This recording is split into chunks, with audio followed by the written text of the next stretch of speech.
one last thing on Josh Dobbs. God, oh, I love this kid. So amazing. I know. And we were joking last week that for him to come in once again, he is basically making his career over the last 2 years as well, man, we're out of options. We need you quarterback, from what happened with Tennessee with the Titans and Malik Willis not getting it done. And they still needed somebody who could matriculate the ball in a must-have winner go home playoff game for the Titans last year. And then whatever the Cardinals were thinking at the end of their training camp, they're like, let's get somebody who can kind of understand our offense at the last minute. And they went and got somebody from the Cleveland system that they were, they took their offensive coordinator from, and they took Josh Dobbs. And look what he did until, the Vikings needed him. Hey, man, we're out of options up here. We need you. And he wasn't going to start because it's Jaron Hall, the kid from BYU. He's starting because he knows their system way more than Josh Dobbs. And you might sit there and go, really, a kid who's never really taken many snaps there, but he's been around, knows more about quarterbacking than Josh Dobbs, this system? Well, yeah, because there was a remarkable shot on the sideline of Josh Dobbs going over his cadence with his offensive lineman who he had just met, and he didn't know the names of some of his receivers either, specifically, and he had to go out there. And Kevin O'Connell said after the game that he is describing plays in Dobbs's helmet, not just describing plays, but describing concepts in Dobbs's helmet prior to him having to deliver the play in the huddle and then go run it after the snap. And Dobbs wins the football game, and he makes plays to win the football game. He is truly remarkable.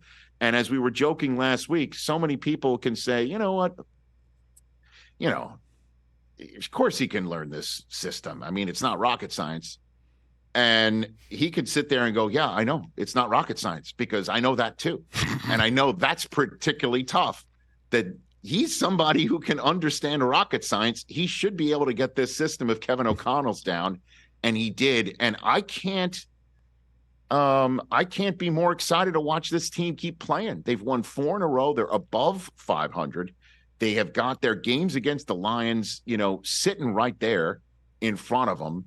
They keep winning football games. They might make the playoffs, and this kid's going to play some meaningful football games for the Vikings right now. And I can't wait to see it. He's a good kid. He deserves the opportunities. He keeps getting them. I'm sure Trey Lance is sitting there third string in Dallas going, really? He gets another shot? But that was one of the great stories of the weekend in week 9, along with Dare Ogunbowale. I knew I was going to botch his name. Ogunbowale. Ogunbowale, that somebody in his 7th year is a running back, and he shows up to the stadium thinking, okay, I don't even know if I'm going to get on the field very much, even though Dameon Pierce is out, certainly with my quarterback winging it all over the lot for 500 yards and 5 touchdowns. But, really, you need me to kick a field goal? And then he did.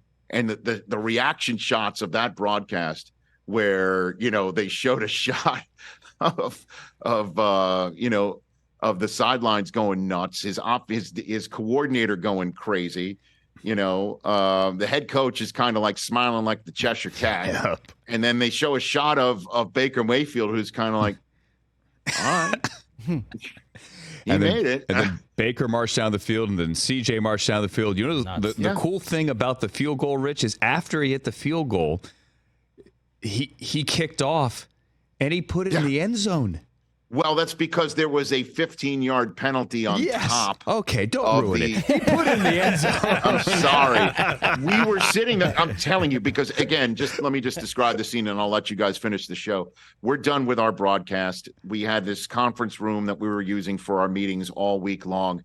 That got turned into a makeshift appetizer and drinks and, nice little get-together for the crew to celebrate a great broadcast. And we were watching Game Pass, the international Game Pass, and watching the games. And we were all sitting there.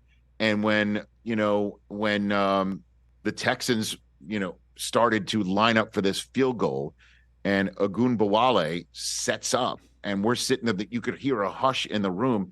When he split the uprights, it was bedlam in our so cool room. We were high-fiving each other with all due respect to the Bucs. We just couldn't believe what we saw.